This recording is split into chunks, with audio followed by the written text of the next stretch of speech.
Olá, eu sou Cláudio Lessa, em Orlando, nos Estados Unidos. Se a sua segunda-feira saiu toda errada e seu dia foi péssimo, não desanime, porque tudo tem solução. Lembre-se de que o aeroporto de Viena tem um balcão apenas para ajudar aqueles passageiros que chegaram na Áustria, em vez da Austrália. Você já se inscreveu no CL News LLC, o meu canal no YouTube? Eu acabo de ultrapassar a marca dos 10 mil inscritos e conto com você para recuperar os outros 290 mil que a plataforma detonou. Por favor, se inscreva, ative o sininho e peça para todo mundo se inscrever. Eu preciso muito da sua participação.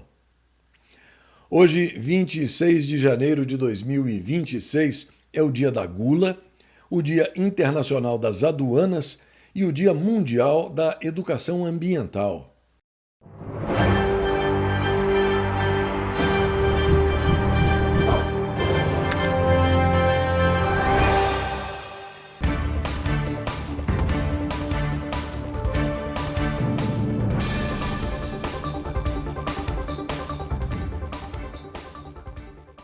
Os indicadores financeiros mostram dólar, euro e bolsa de valores retomando o viés de alta, Bitcoin recuando, IPCA e Selic na mesma e alta do grama do ouro. Na Gazeta Brasil, a informação de que o Instituto Brasileiro de Geografia e Estatística vive um momento de forte instabilidade interna. Uma sequência de pedidos de desligamento em cargos de chefia elevou a tensão no órgão após a exoneração da pesquisadora Rebeca Palles, da Coordenação de Contas Nacionais, a área responsável pelo cálculo do Produto Interno Bruto do Fazendão. Segundo a apuração da Folha de São Paulo e informações confirmadas hoje, pelo menos 3 gestores estratégicos entregaram as funções em sinal de solidariedade a Rebeca Palles. Nos bastidores do IBGE, a saída de Rebeca Palles é interpretada como uma retaliação. A pesquisadora foi uma das signatárias de uma carta pública que criticava a gestão de Márcio Pokémon, o fabricante de índices indicado pelo atual ocupante do Planalto, quem quer que seja ele. A iniciativa do deputado mineiro Nicolas Ferreira foi encerrada ontem debaixo de chuva forte na Praça do Cruzeiro, em Brasília. Um raio atingiu dezenas de integrantes da Caminhada da Liberdade. 47 pessoas foram hospitalizadas. Um raio eletrificou uma cerca metálica, causando forte impacto sobre dezenas de pessoas. O Corpo de Bombeiros informou que 89 foram atendidas no local, com algumas dezenas encaminhadas a hospitais, sendo 11 em estado grave. Cálculos publicados por diversos jornais são de que o ato na Praça do Cruzeiro, na capital federal, reuniu 18 mil pessoas. Nicolas Ferreira foi o único a discursar e cobrou a abertura de uma CPI do Banco Master, além do aprofundamento das investigações sobre as fraudes do INSS. No Jornal dos Jornais, hoje cedo, chamei atenção para o fato de que Nicolas Ferreira está sendo considerado o substituto de Jair Highlander Bolsonaro nas mobilizações e que o deputado mineiro surge como um elo entre o ativismo virtual e a mobilização presencial, além de deixar claro que o evento demonstrou que a capacidade de mobilização do que os jornais chamam de extrema-direita continua intacta. E isso é verdade, o futuro dele é brilhante. Mas eu também manifestei e volto a manifestar aqui minhas reservas em relação a este evento da caminhada, promovida justamente no ano eleitoral de 2026, o que aparentemente gerou algumas reações. O evento, na minha opinião, e claro, eu posso estar redondamente equivocado, não sou o dono da verdade, terminou de maneira melancólica, com apenas 18 mil pessoas reunidas na Praça do Cruzeiro, em Brasília. O evento mostrou que a esperança das pessoas continua viva? Claro que sim, mas, na minha opinião, isso não foi o bastante para uma operação desta envergadura.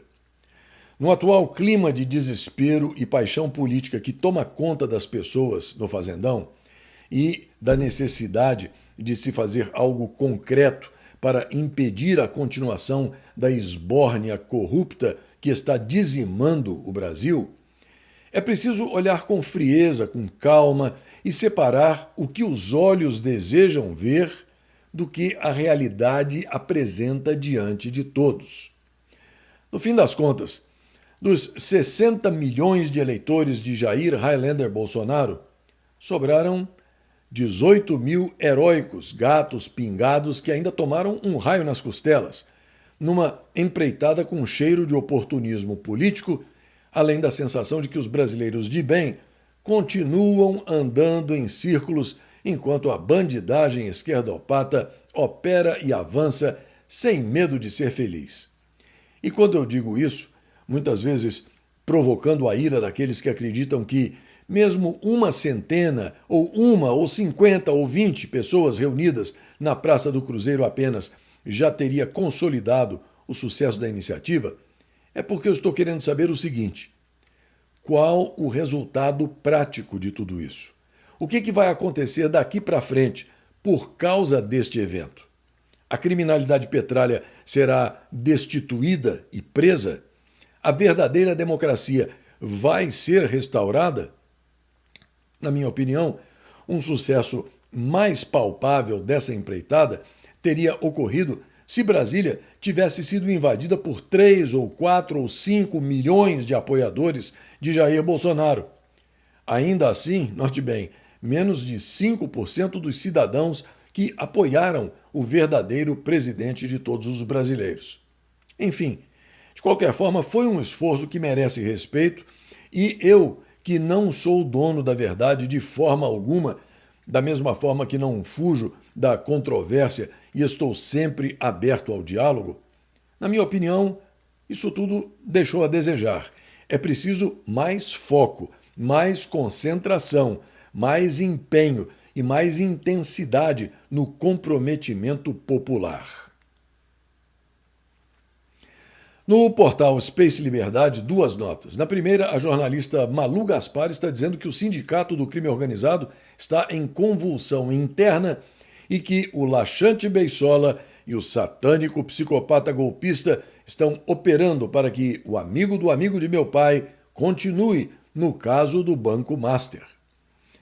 Na outra nota, a informação de que um contrato entre o Banco Master e o escritório de advocacia da família do polaco Lewandowski rendeu cerca de 6 milhões e meio de reais brutos, dos quais 5.250.000 reais após a ida dele para o Ministério da Justiça. O Space Liberdade lembra ainda que, ao assumir o cargo no Ministério, o polaco deixou a sociedade de advogados. Um portal que observa e analisa os bastidores dos acontecimentos está chamando a atenção para o enorme revés causado nos Estados Unidos pelo Brasil. Títulos do Tesouro foram vendidos e o comércio de soja foi desdolarizado.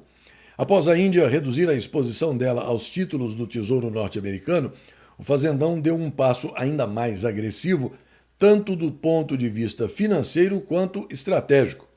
Entre outubro de 2024 e outubro de 2025, o Brasil vendeu 61 bilhões e 100 milhões de dólares em títulos do Tesouro norte-americano, os Treasuries, quase 27% do total das reservas brasileiras.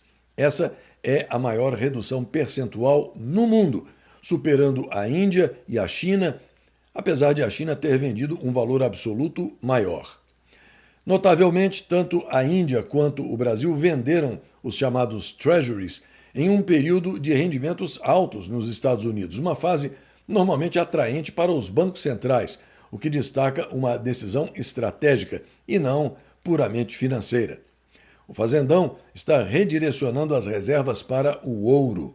Em apenas 3 meses, acumulou 43 toneladas, elevando o total de reservas de ouro para cerca de 172 toneladas, seguindo estratégias já adotadas pela Índia e pela China.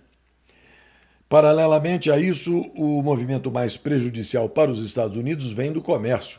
O fazendão, maior produtor e exportador mundial de soja, e a China, a maior importadora mundial de soja, com entre 60% e 66% das importações mundiais, começaram a liquidar o comércio de soja em moedas locais, eliminando completamente o dólar norte-americano.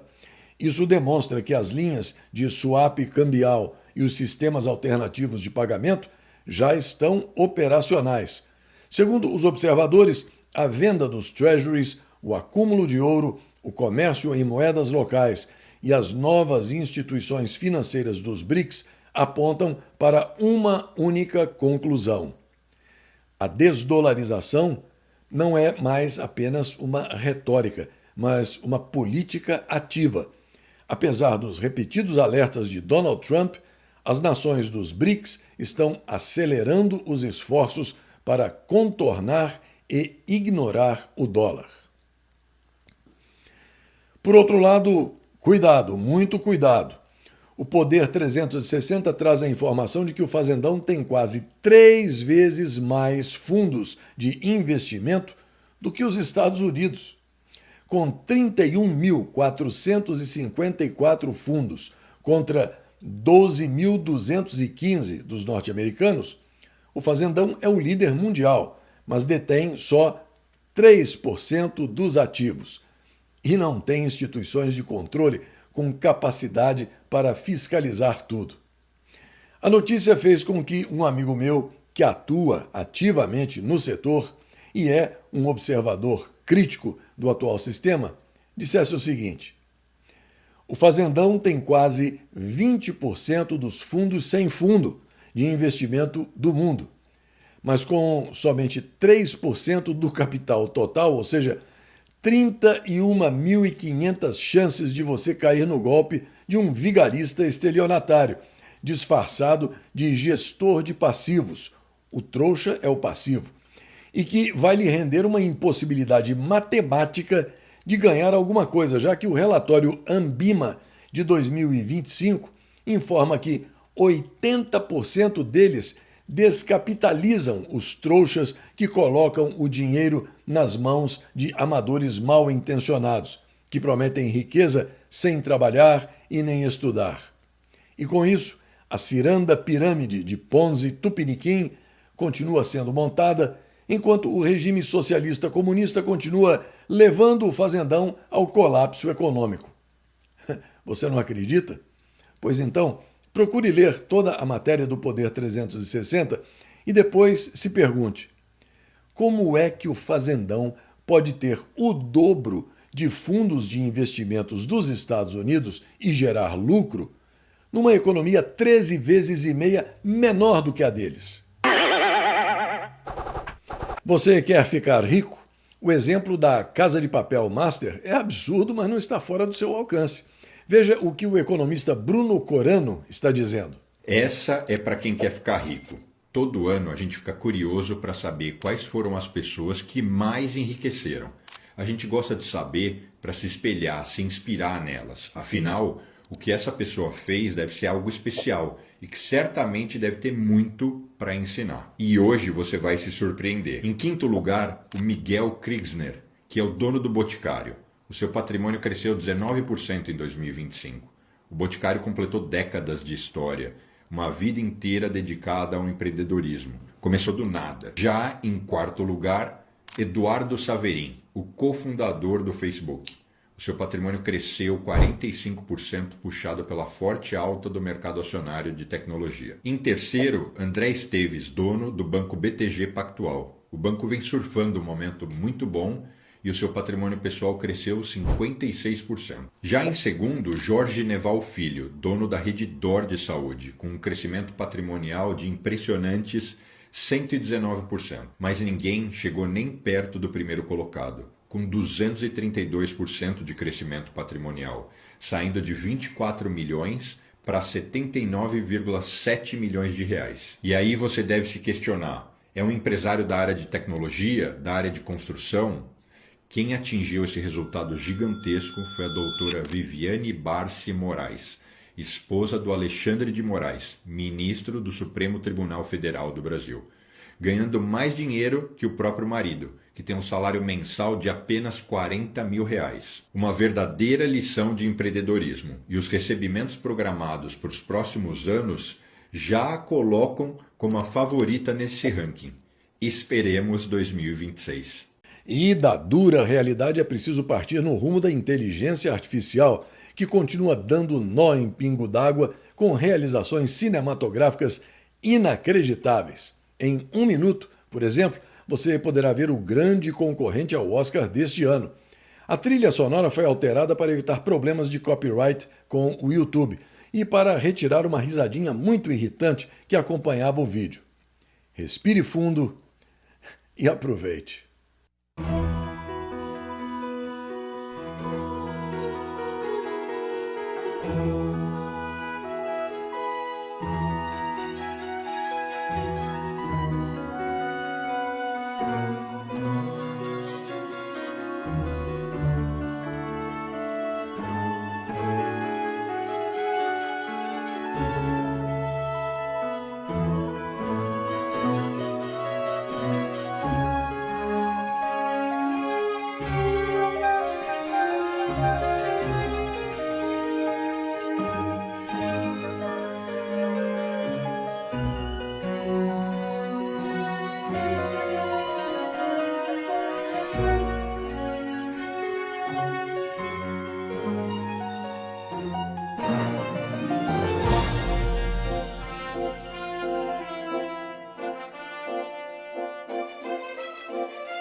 Parece até coisa de filme, não é?